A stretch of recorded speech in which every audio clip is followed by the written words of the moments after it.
Yes, people, and welcome to another episode of the Why Always Jacko podcast. Today, I've got someone on who I am really excited about having on. George Turner, someone I met through picking up a criminal conviction myself. Is that the right way to say it, George? Yeah, I think so, yeah. Back in 2004/5. When I was a little shit. Met George, and we are now 20 odd years still going. Now a family friend, done a lot for me at a time where I was, really unpredictable and playing about, and just helped me massively throughout, even to now. So George, welcome. Thank you for coming on. Thank you for having me. It's a pleasure, man. I was really excited when you messaged me back. I know you're a busy man, and we'll get into all that. But let's start off. Obviously, we met in 2004. I was arrested for. Don't know why I went down as robbery, mate. It wasn't even a robbery. I don't get it. But I'll say it is a street fight. Was arrested, charged, and was given a supervision order for a year where I was on curfew and was given a yacht worker and had to go through all this and blah blah blah. And that's when obviously you came into it all and was around the whole scene of trying to make my life better. What was it like having me round at them times when there was lots going on? Like crime was quite mad them times, wasn't it? It was proper busy. So to explain what my role was, I was working for a charity called YAP, Youth Advocate Programme, and they'd been contracted by the Wandsworth and Lambeth councils to provide intense supervision surveillance programs. So basically, they get workers who then spend between 3 to 6 months working with people for like 15 to 25 hours a week. So it's quite intense. And around these times, I was working with loads of people in ones that you remember, like when you came on. Yeah, sometimes you'd pick me up, there'd be other yeah, exactly, well exactly. But it was like, for me, them times were good because that was my first proper work doing this kind of thing, and I loved it because I saw it was intense. So you're seeing people all the time, and you're able to do some positive stuff and build some positive relationships. Plus, it was good fun as well. I got people like you, other people, and that I'm still close with now. We did some quite kind of deep bits of work, but also just. Where was the place that you used to take me? That big centre. Where was that? That was in Brixton. So that was Wynn Road in Brixton. So that's where we'd always end up going and meeting. And you had quite what I always found strange, because you had Wandsworth and Lambeth doing it together, but you got Wandsworth, which is meant to be the richer borough, Lambeth, which is meant to be the poor borough. All of the activities within Lambeth, because Wandsworth wasn't paying no money for that. So we'd be picking people up from as far as Roehampton, bringing them down to Brixton, going down to Flaxman's gym down there. Does that role still even exist? Nah, I don't think so. They moved away from it, which is ridiculous in itself, because there was much more successes coming from people being on that than there was from people going into prison. Yet they like to put people in prison and they pull away the community sentences. Did they not see that results in that was dropping in, like, was the crime rates dropping with that, like the rehab with the people that we was working with, the crime rates was definitely dropping. I mean, obviously there's certain people that they've gone through it a few times. So my main issue with how ISSP worked was you'd get someone referred to you, you'd work with them for a period of time, which would be like intense work, and you make some positive differences, like help get them into school, work, whatever. But then once the 6 months period is up, you fall back and there's no continued support. So a lot of people without the continued support would slip back again, get themselves in problems, and then they work with you again. So it, like, for some people it worked, for others it needed to be a bit more consistent. So it needed there to be that kind of long-term way of doing things. But unfortunately, we don't live in a society that deals with things long-term. It's all based on political cycles of like 4 years. Man. So is that Blackshaw Road? Is it that Blackshaw Road was probation, wasn't it? Yeah. So that's Youth Offending Team. It's now called Youth Justice Service, but yeah, that's still there. Oh, it's still there. Yeah, that's still sometimes there. I drive. when you used to drive past Blackshore Road, you would always see someone outside, like a young person outside. And when I drive past now, I don't see no one. So I thought it might have gone. Nah, still there. But lots of people. Whereas when I was working with you, people would you could come from Battersea, Roehampton, wherever, and you come down to Tooting, you do your appointment.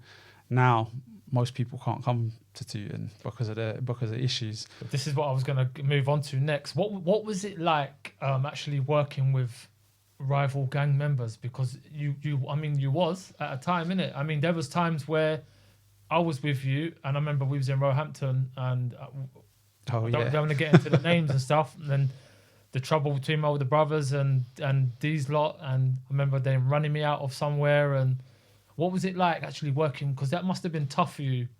I mean, I know the young people was quite young back then, but was there any like, I don't trust George, he's working with my man, and blah. What was that like for you? There was a bit. It was. I mean, there was definitely a little bit of that, but I don't think people was as territorial back then as they are now. I think that was kind of when it was all starting. Yeah. But the different groups were still mixing with each other. But it was. I think in general, I think people had an element of respect where it was like, okay, you might be working with these people, but you're here trying to do stuff to help people. So there was that, and it was like you might get people talk a bit negatively about some of the other people, but other than that it wasn't really a major issue. Like I think a lot of people had respected you though for the role you actually did. They knew the understanding of what you were doing as well, wasn't it? Yeah, exactly. And I think like the biggest kind of issue that we had was I'd have people saying to me, "Oh yeah, you're so and so's driver," and I'm like, "No, I'm not their driver. I'm working with them." But people thinking that I'm out there getting in problems with them as well. And so I've had like I remember taking one of the guys I work with and took him to see his dad, who he'd not seen for a long time. And I never met his dad, and his dad's like, "Right, give me your license, give me it," and I'm like, "What?" But it was because he was like, "Who's this guy driving my son around? I don't trust this guy." Which I thought actually that's a good thing. That's a good thing that you're asking him questions. But he was like, "Oh, I thought you was just one of his boys." No, that's mad. What's the maddest thing you've probably ever seen doing that role? I know you've seen some stuff happen. Oh wow, there's loads. Have you ever been with a young person and they've bumped into their rival gang members? Oh, loads of times where it's well a bit like a similar issue with what you had when we went down to Roehampton. Yeah. What was we in that day? Was we in a computer place or something? It was the Connections. It was Connections, wasn't it? Remember Connections? Oh my days! And the thing that got me with that was there was a load of staff in there, but as soon as it got a bit hairy, everyone locked themselves in the office, and it was just me, you, and the other guy out there. You the only one that's. Oh, babe. But yeah, no, I was thinking about that yesterday. That was mad. Yeah, no, I've seen some interesting things, definitely. Would you say, like, without naming names, there's probably been some real like savages you've probably worked with, isn't it? Well, I mean, there's been people that's done some bad stuff and been heavily involved, but like people always ask me about that. I'm still yet to meet someone who's just a bad person. Like I know lots of people that have done bad things, but not necessarily that are bad people. So they're kind of products of their environment. If you look back at what's happened to them, what experiences they've been through, what kind of upbringing they've had, what kind of issues they're having to deal with on a daily basis, then you can understand where it is that they're coming from. Yeah. So like, I mean, we both know, I won't say his name, but we both know another guy who's doing a lot of podcasts at the moment, and someone asked him, "Oh, was you a bad guy back then when you was out doing your stuff?" And he was like, "Yeah, I think I was." And I was watching it thinking, "Nah, you wasn't. You was. I remember you was a good guy. You just made some bad choices and did some bad things, but that doesn't make you a bad person." There's a lot of good in these people are making these, and I see it in my role now with the kids that I work with at the PRU, and I'm just like, they talk all this crud talk, and I'm like, you're really not like that. Like, I've seen you in lesson, I've seen you when it's exam times, and I've seen you run around like a kid when we're having a football tournament. You're just making bad choices again, like you said. Do you know what I mean? And you see all of these people. These are the ones who then will grow up, and they're the ones that are going to want to put back the most. So they're the ones that are going to keep coming in and helping out. So even with Carney's, we wouldn't be able to function if we didn't have all of the people that I've had contact with in the past who are then coming back and helping out and doing various little bits and bobs. Saw it with the pandemic as well. We had so many people got in contact with us that I knew that I'd used to work with, saying, "Can I come down and help? Can I put food care packages together? What support can we provide?" So it was, you see, these people, they got the capabilities of making some very positive choices as well. They just need the options to be available to them. Yeah, it's trying to tell the young people, this mindset you've got, it is going to change eventually. Yeah. We've seen it. You've seen it, George, the most out of everyone. You've worked with loads of people who are doing, there's guys who've got painting, decorating businesses, there's loads of people doing podcasts who have changed, like electricians, and there's loads of people that have just really, really turned it around. And this is what, we're trying to tell the young people now, like, okay, you've got this mindset of like, you want to kind of be a bad boy. And I know some of them are getting groomed as well. And they're brainwashed by it all.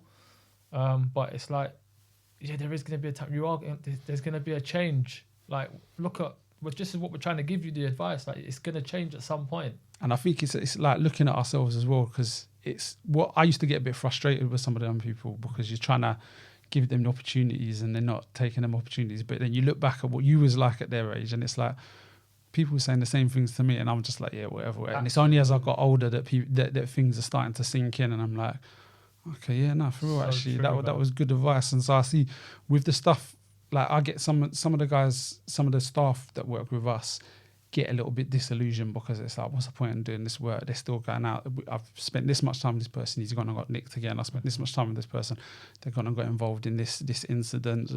And it's like, the way I see it is the work that we're doing is initially it's planting a seed. Yeah. So it's planting that seed for them. And where we've seen big successes with people that we work with, it's where we might have planted a seed for them, they've moved off, they've done some other stuff, but then when they've got to that point where they're thinking, actually, I need to make some changes in my life, they're like, okay, yeah, I know where I can go to. Yeah. I know what kind of options are out there available for me, and then they come in and do that. But it's putting that seed out there for them, and if they don't take it straight away, that's not a big issue. It's got to be at a time when they're ready for it. As long as you planted it, that's the main thing. I was like that when I first started with my work. I was getting frustrated, but like, I've just spent so much time key working you, mentoring you, taking you out, and you go and do this and you go and do that, and I'm just the same as you. As long as there's something planted in there, they will remember. They won't forget. Mm-hmm. And again, some of them are just trapped in a bit of this crazy world that we're going on. Everyone wants to make quick money. No one don't really want to work. Yeah. Obviously, the way of living now is completely different. And lots of young people like me, I see my mum struggle growing up. Mm-hmm. Hated going to work, breaking her back. Well, I didn't want that. I didn't want to go to work. Why? I just seen my mum, my role model, the person I look up to and love, struggle and get upset about the job she does. Well, I don't want to go and work a normal job. Do you know what I mean? Yeah. And it's just about telling the young people that, like, find something that you want to do and, aim for that. And if it doesn't happen, then that's fine. Like, you go back plan B, plan C.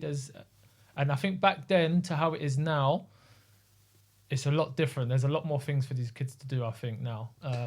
There's a lot, there is, but there's also a lot more negative things for them to do as well. It's like it kind of works. Well, look at social kind of works media. in both ways. Exactly. That is right now. Well, and look how limiting it is right now. Like, I think about if I had social media around when I was a kid, there's no way I'd be running a charity. Yeah. Like, if people had filmed, like you think some of the stuff that you do, but now kids, you don't get a chance to make mistakes and it not come back to you. Like, you see in the news people that have, like, sports stars that are doing well, and then suddenly some tweet comes up from when they were 14, which was them saying something negative, and it's like, all right, they need to get cancelled. And it's like, come on, like, kids make mistakes. That's what life is about. Mistakes. It's not, mistakes are not a bad thing. Mistakes are good things. It helps you work out what it is that you want to go on and what you want to achieve.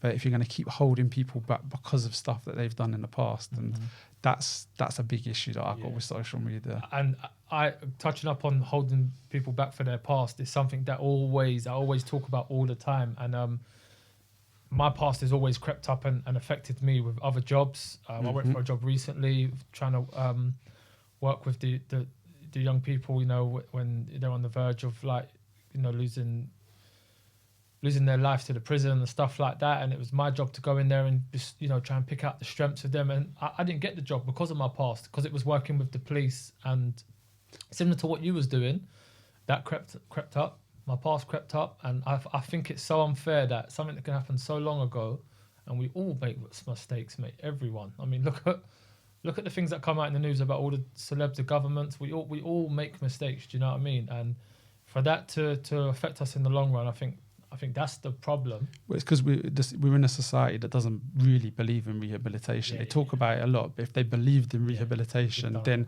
they'd see that actually, all right, you can make mistakes, you can learn from that and move forward. Yeah.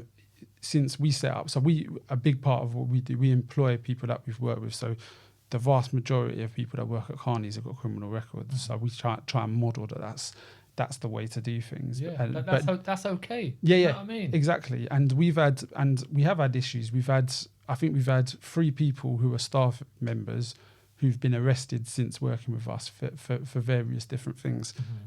But then if you look at it, 2 of them had no criminal record before they started with us, and 1 had 1 criminal record before they started with us. So it's like, well, just because someone's offended in the past, that doesn't mean that's not going to let you know what's going to happen in the future with them.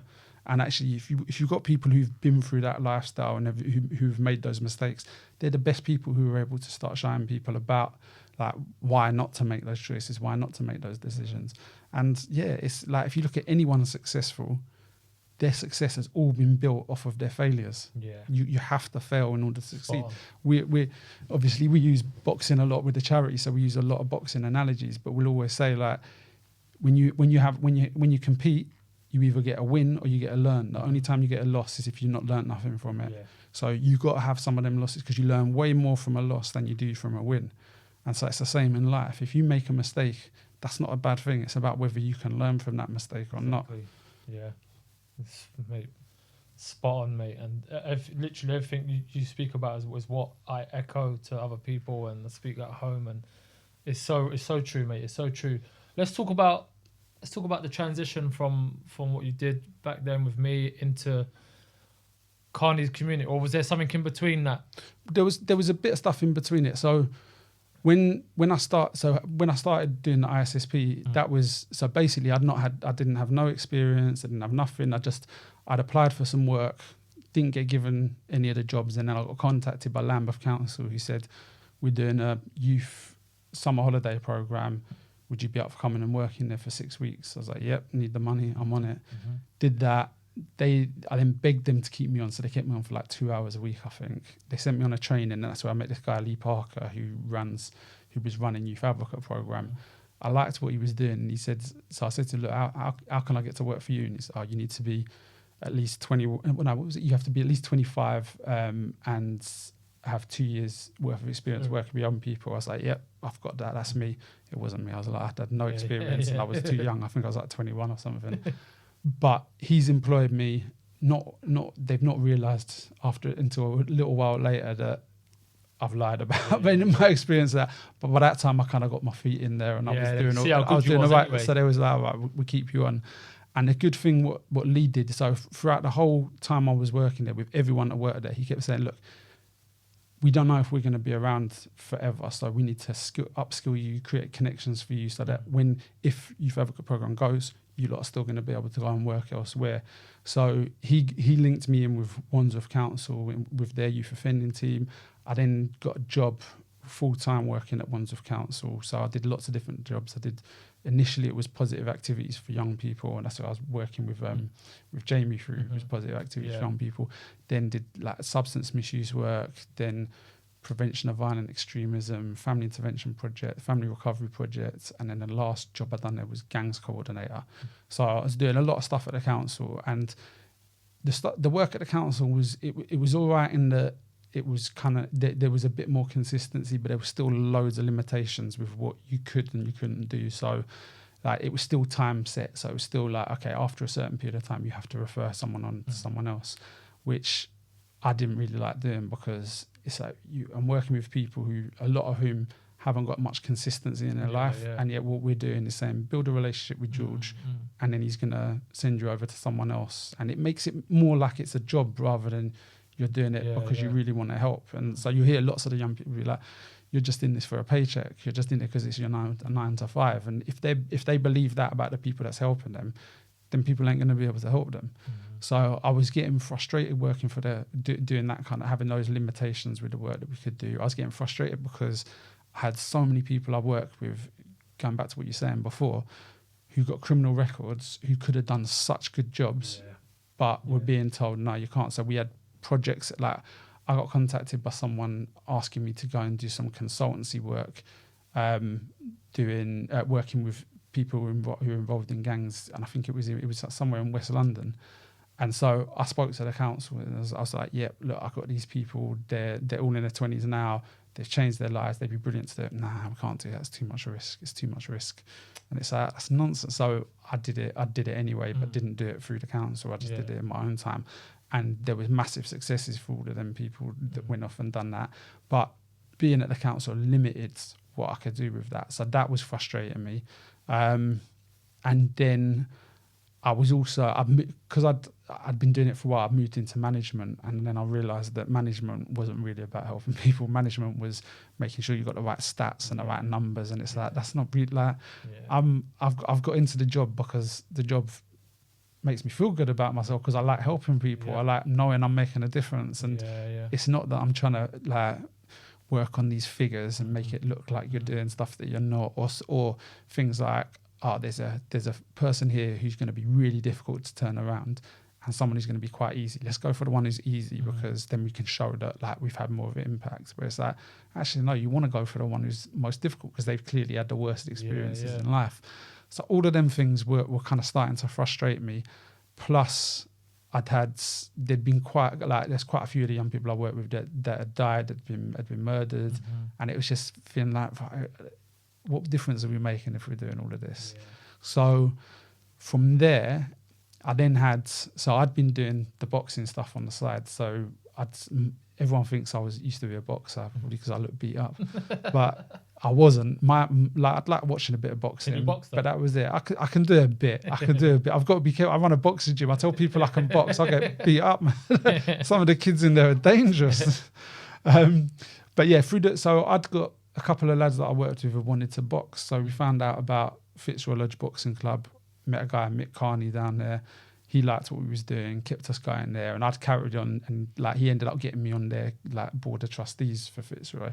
So I was doing a lot of stuff with the boxing, and we was bringing kids down that I was working with, and they were getting free sessions down at Fitzroy Lodge. They'd been trained up by another guy, Mark Reigate, who's the person I ended up setting up the charity with. And so we've been doing that. We were just doing it in our own time. It wasn't an official thing. We just said, look, we've got some boxing sessions. Do you want to come down, get involved, go for it?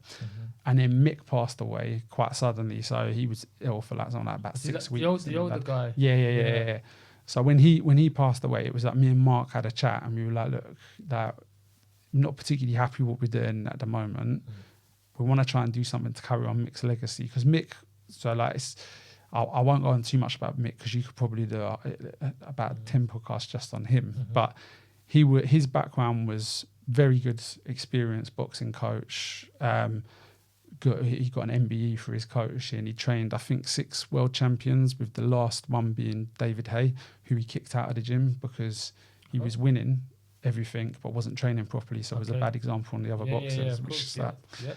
And you speak to Mick, and he'd always say, like, you'd ask what his biggest successes are, and he'd tell you about someone that came in, did a bit of boxing, he then linked him in to get an electrician apprenticeship, and now he's a qualified electrician doing really well, or someone who's come in and he's linked him up with someone to help him do the knowledge, and he's a black cab driver and he's doing really well. So those are what he saw as his big successes. Having like world champions and things like that, that's an added bonus. But he was using boxing to try and teach transferable skills and to give people something to belong to. So we were like, that's amazing. We should try and see if we can do something similar along the lines of that. So we set up Carney's, and then we kind of moved on from there, and it was all good. We did that. I think we did that 2012. Is that how it's been going? Yeah. And although it's like I say to him, but it's all based on stuff that we've been doing for years. Because all the times when I'm doing the other jobs and they're saying, right, you've got to close the case with a young person, I'll close it with them with the council, but I'll still be checking in on them, getting them to come down to activities, getting them involved in the boxing. So I'd still be doing that. It's just we didn't do it. We didn't call it anything. It wasn't anything official. So yeah, we essentially took a part of what Mick was doing and then a part of what I was doing, and then we kind of mixed it together. And it was like we wanted to, like, you got what Mick's done with Fitzroy Lodge, and then you've got loads of other boxing gyms that do very similar stuff. You've got people like Sid Carney, who runs Elsfield Boxing Club. Yeah.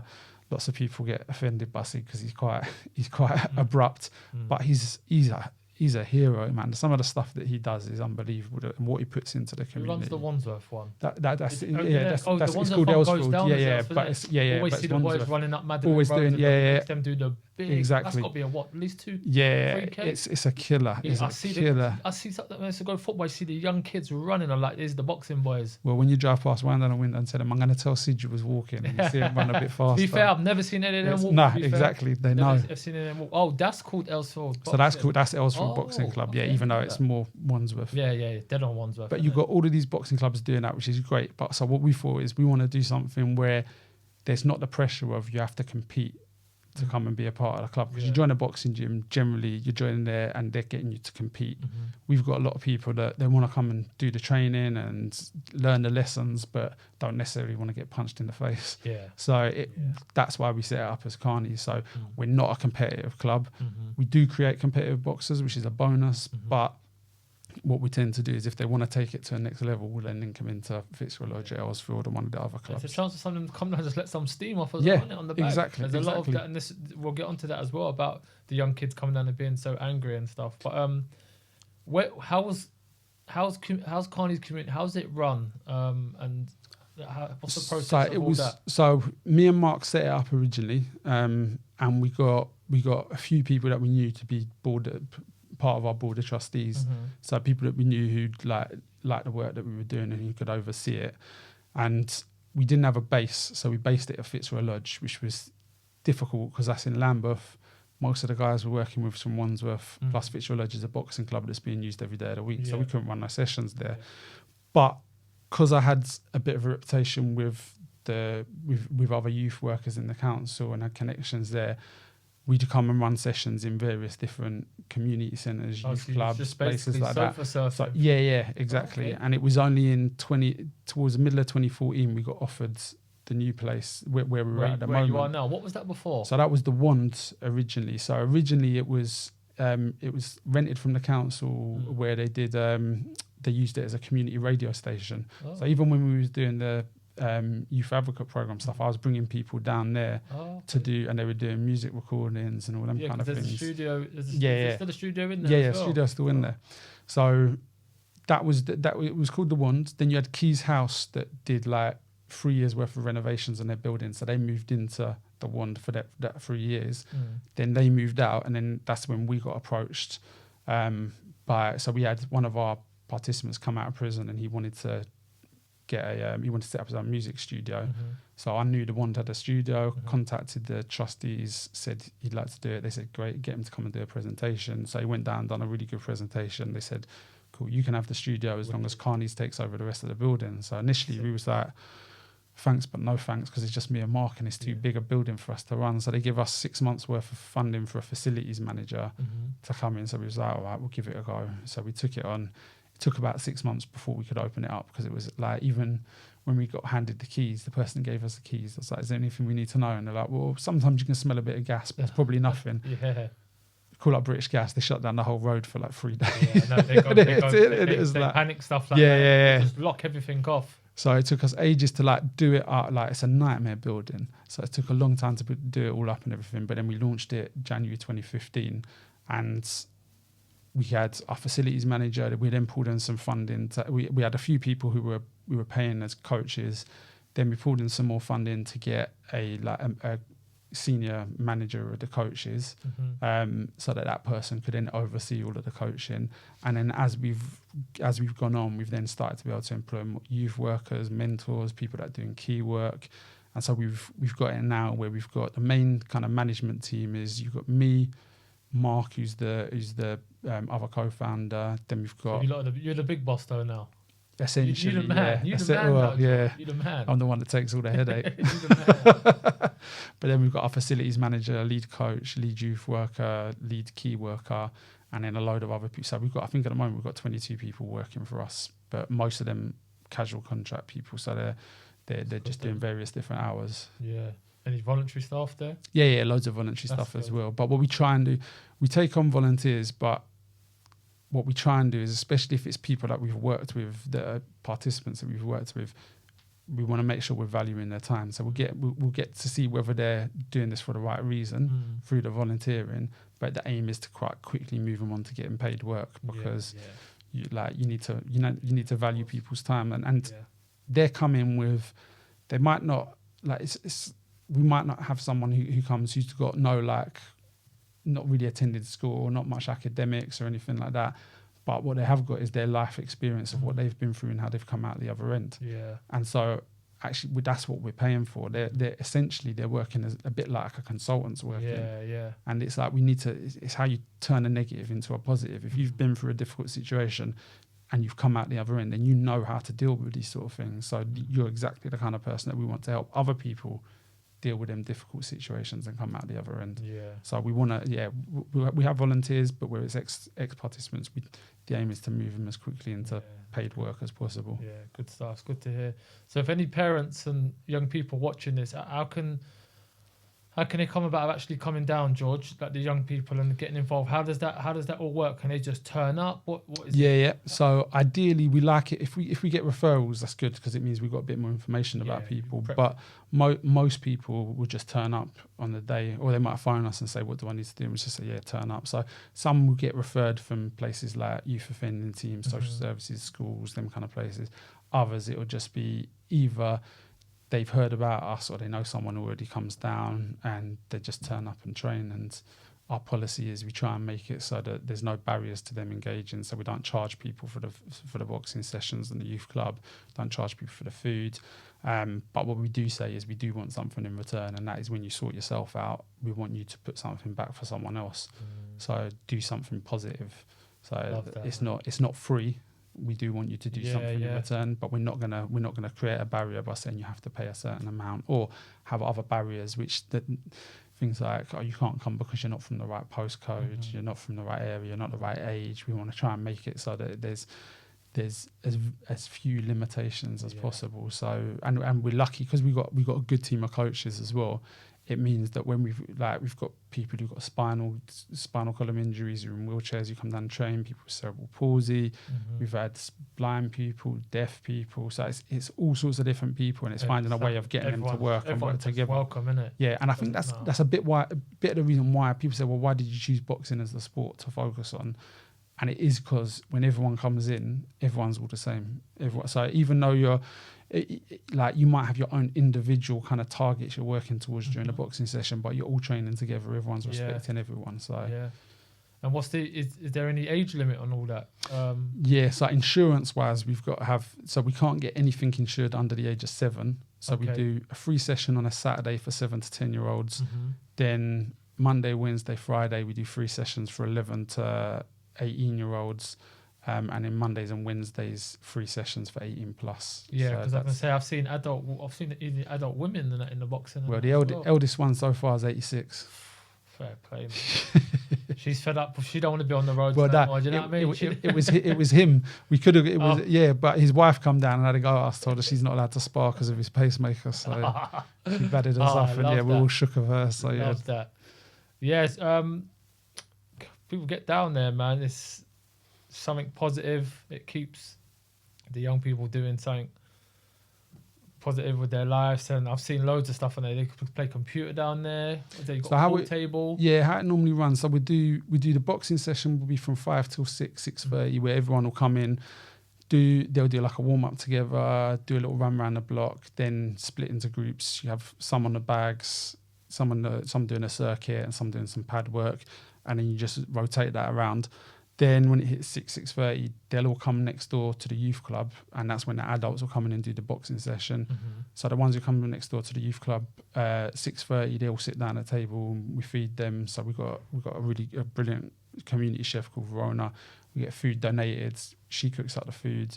Oh, that's amazing, They all sit man. around together eating it, and then after that, they just do So we've got There's so much people PlayStation, that pool, all them kind of things. that's wicked, because you know what? There's so much people that don't even get a hot a hot meal at home. And when I saw it on your Instagram the other day, seeing the young kids just eating and just laughing and joking, gave me goosebumps. Yeah, man. it's like a nice you lot are community really feel. giving them that loving. I'm not saying that they're not getting that loving at home. I'm not saying it all, but there are some that really haven't got that love at home and are not getting the hot meals. And when they probably come to Carney's, man, it's giving them a bit of nurture, and that's the other thing that we're trying to do with when people have asked what you're trying to create with Carney's, and we're trying to create that family that we're trying to do what good parents would do. So it's that whole phrase of it takes a community to raise a child. That's what we're trying to do. We're trying to bring them in, show some nurture, show some love, that unconditional support, but also putting boundaries in place to make sure they know what they can and can't do. But then the consequences of those boundaries, which obviously rules get broken fairly regularly, but it's never okay. You've broken a rule, so you're banned.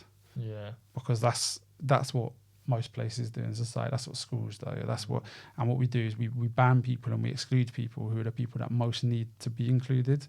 And by banning them and keeping them excluded, that's going to make them more negative, more anti-establishment, and then they're going to come in and have a more negative impact on the people that have banned them. So actually what you need to be doing is putting your arms around them, pulling them in, offering them support, like I say, boundaries, consequences, but not that it's, we're not supporting you no more. Yeah.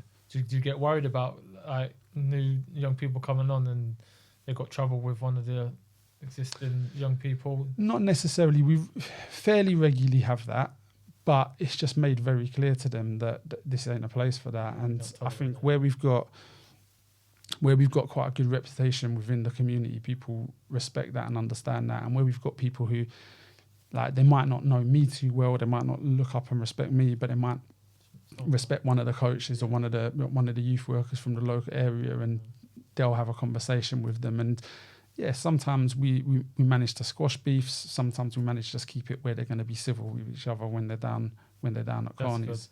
But you often have to go in and kind of intervene. But I'll be honest, most people that come down and have got issues with each other, most of them are scared. They just don't want to show you that they're scared. So they've got the beef there to try and show that they're bad. But when you've got people coming in and trying to resolve some of those issues, you can see the relief in them sometimes, where it's just like, right, now I've got a reason why I can't have problems with this person, so I don't have to worry about that stress no more. We're cool. So I'm not saying we resolve every single issue that comes out. It's impossible though, isn't it? But you see a lot of it being resolved because really that's what they want. They just don't know how to go about doing it without looking like feeling like they look like they're weak. Are you working with a lot of boys and girls who've got older siblings that you've worked with? I'm working with a few who've got parents that I've worked with. My God. That's how old I'm getting. It's like I had one that was coming quite regular, and then he goes to me, do you remember so and so? And I'm like, I know a few people called that. Where from? And he's like, Henry Prince. I'm like, yeah. He's like, that's my dad. I'm like, nah. Like I used to properly do a lot of work with them and see them coming through. We just had referred through someone who was on ISSP when you was on it.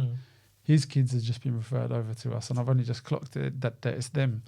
You see, they're in good hands. There's a lot of connections. There's a lot of connections. I know that of the people you used to work with, they'll feel a lot more confident knowing they've come to you. Yeah, I think where they know me, it does give them a bit more. Like, okay, I'm a bit more trustworthy of them coming down and doing some stuff with you. So, no, that's brilliant what you're doing with the community, mate.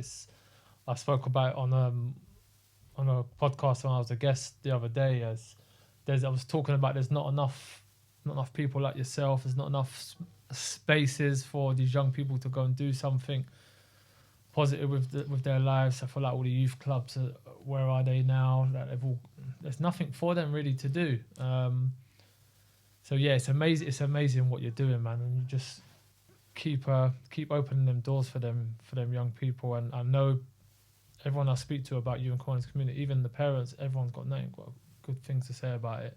No, we've got some good people down there as well. That like the team of staff that we got down there are quality, and this is what I mean. So especially people that have been through stuff themselves, they're the ones who are willing to go the extra mile to support people that are going through it now. And it's like what's nice is you see that people go out of their way to do things. It's not a thing where, oh, my shift's finished, so I can't deal with this, I'm going home. They're still dealing with stuff all the way through. And you got to be careful, because people need to have a break. People need to be able to not just be completely entrenched in all of that. But it's good because it shows the people that we're working with that they genuinely care. Exactly. And it's not just a job for them, because when you're working with the people like this, you can't just jump in it for a job. I'm telling you, it's the same with my job.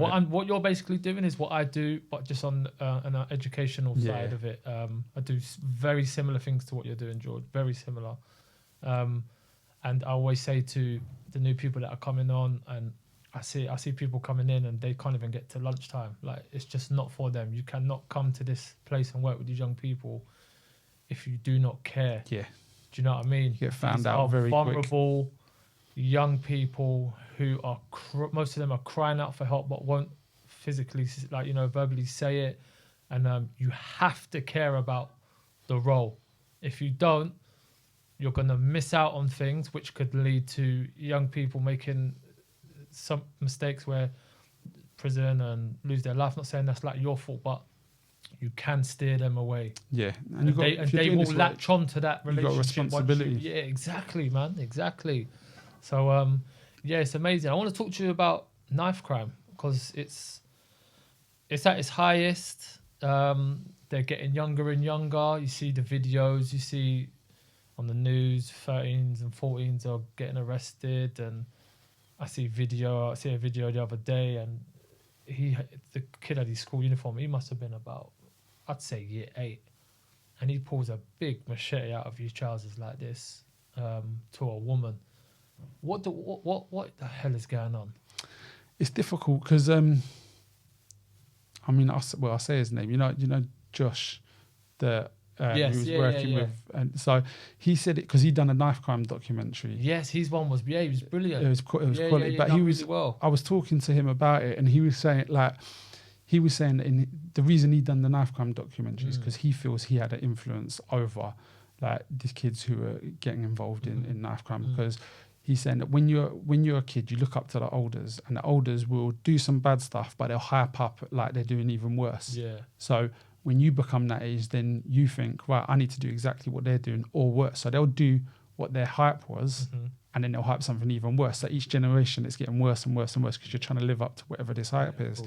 And so I think that's a part of the problem, is that there has been this hype that's gone along, and people are kind of buying into it and thinking, right, this is what the generation before did, so now I need to do it, but I need to do it even harsher and even worse. Yeah. But I think it's also it's that people always say, how can you reduce knife crime? And there's so many different factors, and you can't put it down to one thing. But you do have to recognize and understand that people are carrying knives for a reason. And I get frustrated when you hear people talking about they need harsher sentences, because when you talk to people that carry knives around, in general, from the people that we work with, the reason they're carrying a knife around is because they're scared for their life.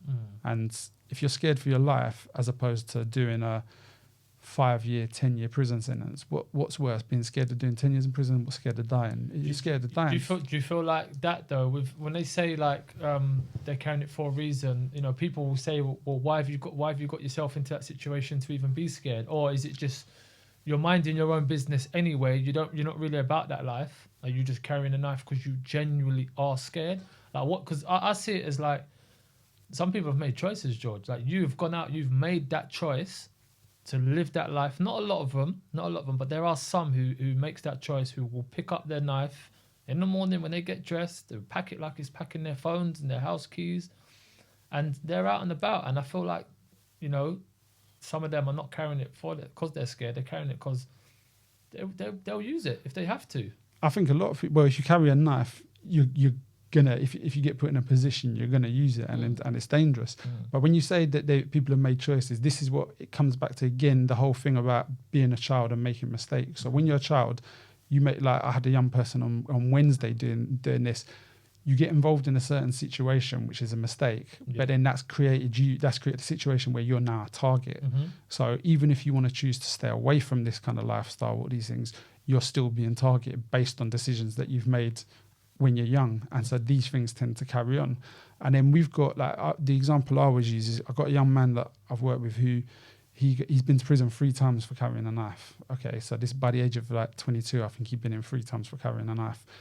We've done loads of work with him throughout his sentences, before, after, and he stopped carrying knives with him, which was great.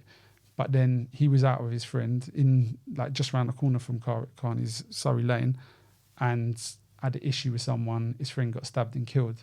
So in his head, he's like, if I had my knife, I could have protected my friend.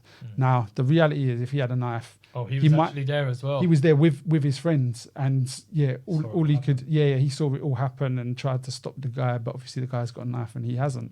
So even though, if he had a knife with him, the situation would have probably been even worse. Yeah. But you can see in his head why he's like, right, I've had to bring this knife along. I need to start bringing a knife with me again, because...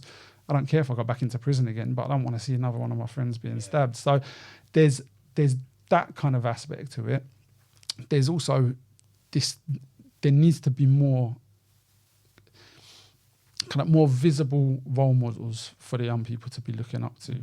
And I think quite often they don't have those visible role models. They're looking up to people like drill rappers, and they're looking up to these sorts of people, George, man. They are, but that's because we as a society, those drill rappers will make money, and that's who we're focusing lots of attention on, and we'll say, oh, it's terrible, it's terrible, it's terrible. But then what we're not doing is we're not focusing attention on the people that are doing very well. So like that's what I'm saying. It's about looking up to the right people, isn't it? But we've got to have a platform for the right people as well. We've got to have them being seen. So we had a period where actually, no, it wasn't this young man, but it was another period where we had, in the space of 4 weeks, we'd had 3 different participants murdered in 3 different situations. And we got contacted by Newsnight, and so I went on Newsnight and spoke about it on Newsnight. Then, since then, we've had multiple things, like the guy that set up his own painting and decorating business. We've had loads of like amazing good news stories. When we've contacted people like Newsnight, sorry, we only do bad news. And it's like, why we do it? We need to put people on a pedestal who've done well for themselves. That's disgusting. The painting and decorating person, like when everyone saw what he'd set up and what he was doing, they were like, we had a massive influx of people coming to us. People who before I would have been like, nah, he just wants to be on road. And he's passed. And they've come to us, and they said, well, if he's managed to do that, I must be able to do it. So can you point me in the right direction there? We need to be able to show off more about people that have come from certain situations. This is why I do a lot, and I always say that us holders, we got to do more, man. We got to step up, and we got to start communicating more, because they're looking up to us. And there needs to be more platforms like this, where people can talk about really what it is that they've gone through, the struggles they've had, but what choices they've made to get themselves right. Because people will look up to someone because that's who they're seeing a lot of. And if you have to provide we need to provide more good news, more all that kind of stuff. But then we also need to look at, you've got to look at employment. You've got to look at what employment opportunities are out there. Again, the stuff again with the criminal record and all that. And we have to have what you need is, it's not a quick fix. It needs to be a long-term program, and it needs to be cross-government, cross-party. So it can't, because the situation you've got at the moment is the Tories, they don't want to put in anything in place that might see positive impact in 5 years, because Labour will be in 5 years, and they don't want them to get the benefit from it. You've got to have it where it's like, right, we're looking at what the impact's going to be in 10, 15, 20 years. I mean, again, looking at the guy that's done the painting and decorating business, he came on a presentation to a funder that I did, and we spoke about, he's been in prison this many times, he's cost society this much money, but now, like 12, 13 years later, he's starting to make some really positive choices because of his impact, because of the impact that we've had on him. Those funders are like, well, you didn't have a very good impact on him because you started working with him and he was still offending, he was still doing this, he was still doing that, and it's like, nah, it's not like what you got, like with people that have been through trauma, that have been through like intergenerational offending, worklessness, whether it's substance misuse, mental health. You can't click your fingers and turn it around. You can't in 6 months turn all of that around. It takes a lot of time, and sometimes part of that time is that person still making mistakes, dealing with the consequences, still making mistakes. But as long as they've got that consistent person there that's always going to be there saying, I'm still here to support you. Okay, you messed up. You got to go and sit down in prison for a little bit. Yeah. But I'll support you through that. I'll support you when you come out. And then it's through that years and years of support, that's when you start seeing the positive change that's coming from them. But if we're looking at, right, let's just get a quick fix, then things don't work. You look at like the Department for Work and Pensions, when they set up work programs to get people into work, and it was seen as a big success because they got like 80 to 90% of people who'd started with them into a job. And it's like, oh, great, that's brilliant. But then if you look at those, if you then go and say, how many of them 2 months later were still working in that job? Yeah. Hardly any of them, because it was just looking at a real quick fix. Yeah. There needs to be a long-term process. There needs to be opportunities for people to A, earn a living, B, be successful and be able to show off about what they're doing when it's a positive thing. A lot of people are showing off about negative stuff they're doing in things like music and stuff like that.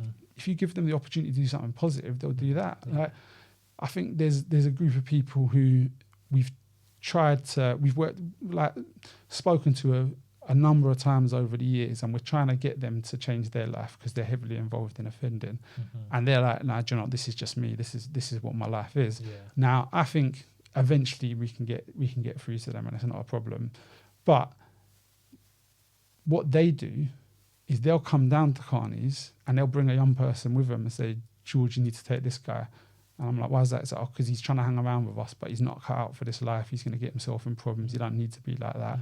And so you can see they enjoy doing good things as well. It's not, I think people will look at them and think, oh, all they want to do is groom other people and get them involved in negative things. But if they can stop someone from having to be put in a situation that they're in, they will try and do it. They'll be the first people that will try and volunteer to help out. And that's gone on for generations. You've got like old school villains that will put money into youth centres, that put money into programs for young people. And the majority of the time they're doing it, it's not because they're trying to be a hero, it's because they're trying to stop people from having to go through what it is that they've had to go through. And so you got people want to do good stuff, even people that society deems as being the worst people out there. They still want to do good stuff. Course. And even when they're doing bad stuff, quite often they're trying to do good stuff. Quite often they think they're doing the right thing for that young person. You might have someone who's selling drugs. You see someone who's out on the road all the time, getting abused at home, and he thinks, right, this is what happened to me, and now I'm making money selling drugs and I'm doing all right for myself. I'm going to take him under my wing and do the same thing. Now, I'm not saying he's a good person for doing that, but there's certain elements of that you can say, like, okay, if we can help mold this person slightly differently, and get him setting up a business which is employing people that come from disadvantaged backgrounds, he could have a really big impact on society, and he'll feel good about that and he'll want to do that. But we need to remove some of those barriers that are stopping people from being able to do that, because what we do, like I say, we don't believe in rehabilitation. We're much quicker to judge people and say, well, you've messed up, so I'm not going to trust you to do anything else. It's like, no, these are the people that we do need to trust to do other stuff. And I'm not saying you just forgive everything that they do, but there needs to be a process where they can come back and get themselves involved, whether it's a period of time where they've not offended, a period of time of volunteering, but it's being able to give them that opportunity to say, right, I'm going to do something positive. They've got so many transferable skills. They know about supply and demand. They know about managing a team. If you're shot in and you got a few lines that you got youngers running for you, you run that as an efficient business. Let's change it, put it into something positive, and demonstrate those same skills. Bring through them same young people as well, but in doing something that's going to have a positive impact on society. But there needs to be big infrastructure changes. Of course, again, it's going back to long term, innit? We're judged so much on our past, and it creeps up and bites us in the arse so many times, man. There must be so much people out there, and they're probably looking at this and think, I can't even get a job because I'm just getting setback. I get setbacks all the time. I went I'm trying to buy a franchise into DPD, and I want to be self-employed. Don't really want to work for no one no more. And they're telling me about I need to send my other part of my DBS. It's got to go through security. It could fail. I'm just like, first of all, I've worked in a school, worked at NHS, I've worked for TfL, and this was also in 2004. We're now in 2000, basically nearly in 2024 now. We're talking 20 years ago. Do you know what I mean? Like, come on. And there'll be people watching this guy who just genuinely can't get into employment because of their past. And it's such a shame. Again, why? Yeah. We all deserve a chance. We all deserve a chance. And you keep knocking people back, they're only going to resort into violence, crime, and so and so. And I've always said it, and I'll always say it, that I just feel like the government, they don't even care about the young people. They just want them to go out there and just kill each other off. I don't feel like they give a shit. Well, it's a game. It's Of a game. For me, that's what I see with politics quite often. It's a game. It's running things like there's too many tactics and stuff where it's about how to win rather than how to have a positive impact and how to do the right thing. And you talk about like people coming up from, because historically politicians, councillors, they've always been people who are from a certain social standing and a certain class. And they're saying right now they're opening it up to other people, which is great. But the kind of infrastructure and the institution of politics hasn't changed. So that means you can come from a difficult background, but if you're going to succeed, you have to conform and you have to fit in with the way that they're already running things. So even when you get people who might be seen as more from the streets involved in in things like politics, it's still like they're being sucked into having to work in the same way as the old school politicians are working. And so it doesn't make it real. It doesn't make it where people care. People are so quick to judge as well. And politicians do that very much so themselves, where they're talking about how terrible people like benefit scammers are. But then you've got them doing things like what happened with all of the health and safety stuff that was going on with COVID. And you see the amount of crime that's going on up there, and then you've got the people on the ground looking up and thinking, well, if they're doing it, what's the problem in me doing it as well? And it's having more people that have got more of an understanding, have a bit more empathy.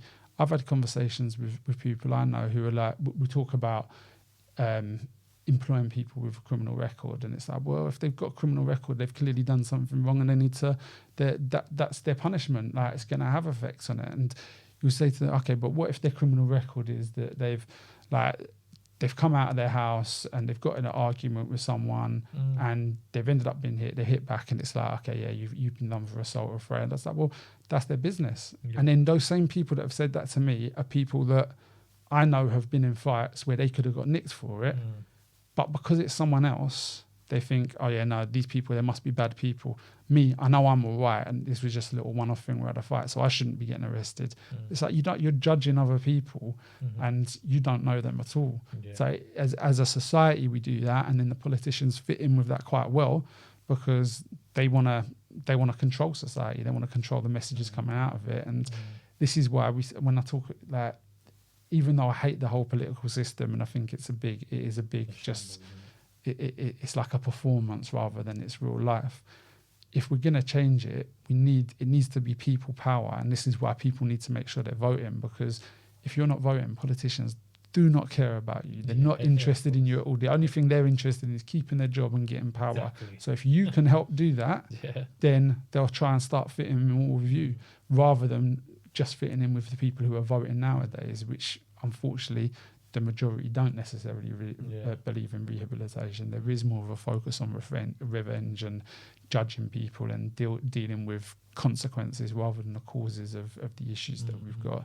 So knife crime, let's increase the sentences. No, that's dealing with the consequence. Let's look at what's causing people to come out and carry knives.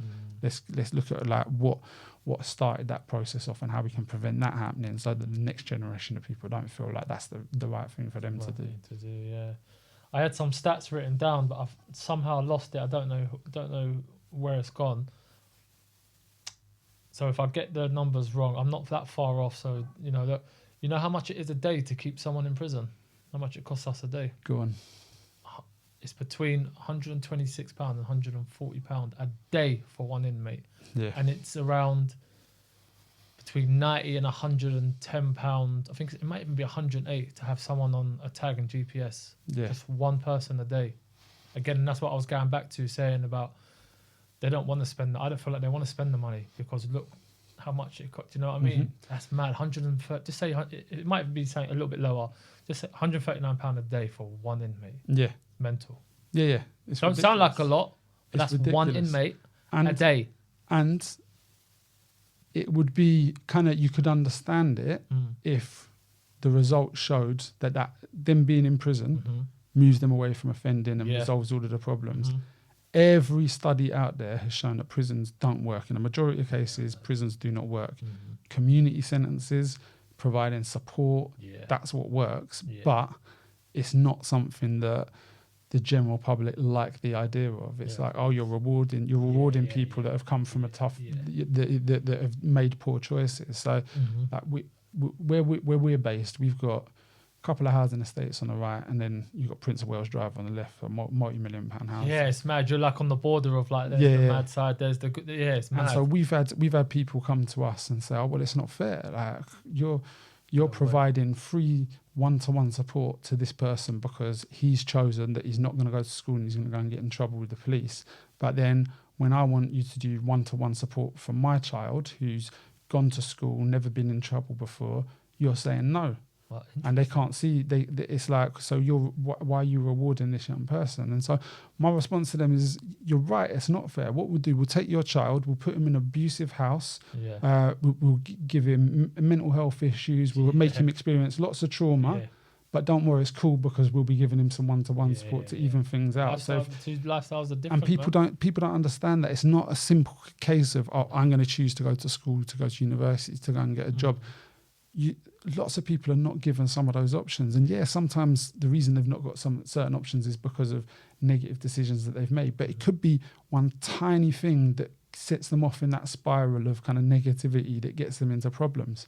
And some of these people are the people that can have the biggest impact on society as well. So you look at, if we've got someone, well, we had someone who we'd done this calculation thing that the Department for Work and Pensions came up with, which said that by the age of 18, he'd cost society at least £1 million. Okay. And he'd been in prison for a maximum of 7 years by that point. And it's just like, that's a lot of money. Whereas now, through the work that we've done with him, he's now running a business where he's providing free support to people from a challenging background. He's paying a lot of tax in the money that he's earning, which is going back into society. He's employing people from a difficult background who wouldn't get opportunities elsewhere. He's having a massive effect on people. Let's spend money on supporting people like that, helping them grow their businesses, rather than focusing on just locking people up in prison. Yes, there is a role for prison in certain cases, but what we should be looking at is how can we prevent people from offending, prevent people from having a negative influence on others. Prison's not the way to do that. It's around relationships. It's around giving people something to belong to, space that they feel is safe, people that they feel they can trust and that care for them and will be there to give them some support. And that costs a lot less than prisons do. But unfortunately, that's not where we push the funding. That's not where we push the money, because it's like, well, we're going to be very reactive and we're going to say, right, you've done a bad thing, we're putting you in prison. No consideration to what may have led up to you having done a bad thing. A quick example, boy I work with has got on his criminal record possession of a bladed article. Okay, his mum was getting beat up by her partner. Him and his brother chased after the partner, had a knife and held him there, didn't do nothing to him, held him there, called the police for the police to come and arrest him for assaulting the mum. They arrested him. And they've arrested him because he's got the knife. So, but like the majority of jobs, they'll look and go, oh, possession of a knife. No, we don't want that. But you don't know where that's come from as well. You said that. I went into Feltham prison. I've done that 2 workshops with my pal. So I went in there for the day, was playing football with them, speaking to all the inmates, and I came across this 16-year-old boy who's doing life. So similar to what you said, the mum, it wasn't his dad, it was the mum's boyfriend, was battering his mum, and his baby brother, who was about 6 or 7, he picked up a knife and stabbed him in the leg and killed him. And he's doing life and murder. And I'll be honest with you, don't feel like he even deserved that. I'll be honest. He said he was battering his mum. Do anything for you. You know what I mean? Exactly. And now he's doing 22 years. Very easy to look on a DBS check and see a crime and then make a massive judgment about what's caused that, where you haven't got a clue about what the situation is, and okay, if you were in that situation, how would you have handled it? Would you have behaved any differently? Because quite often the answer is no, not necessarily. Yeah, so true, mate. I could talk for hours with you, man, honestly. And I knew, speaking with you, that you'd bring up things that, you know, would surprise me. And listen, George, thank you for coming on, man. Thank you for having me. Continue to do what you're doing. For those who don't know where Carney's is, how can they reach you? How can they find you? So we're down in Petworth Street in Battersea. We've got our website's got all of our details, so that's www.carneyscommunity.org. We post up most of our stuff on Instagram, which is just at Carney's Community. So yeah, check us out. Yeah, real positive, man. They've changed a lot of people's lives, changed my life. They've changed a lot of people's lives. Honestly, George has helped me since I was, you know, arrested in 2004, and I've never ever looked back since. He's now a family friend, loved by the whole family. He's helped me with Jamie's game when we put it on 5 years. That all come from George. You know, I wasn't working at the time and needed funding for a kit, and you know, George put the advertisement up, and the people reached out and paid for 2 brand new football kits which had Jamie's had his star on. Yeah, amazing, George. I mean, you've helped me massively. CVs, even jobs when I was looking from time to time. Yeah, listen, I can't thank you enough, man. And what I do now, I definitely get that from you and others that I've worked with over the years. So yeah, that's a prime example. So you're modelling it, and I think through having this podcast, you're giving other people the opportunity. You've already told me a few of the people that you've got coming on, and so many of them are people that have had really difficult lives, have made certain mistakes, but have come out and are having a massively positive influence on society, way more than any of the general public would be able to or would even know about. So having this platform so people can see that and recognise and understand that, I think is massively important. And you'll see them on soon as well, and you'll hear their stories of how they've gone from there to there, and it can happen. So George, thank you again, my brother. Thank you. It's always a pleasure. And guys, like, subscribe, and yeah, we'll see you again soon.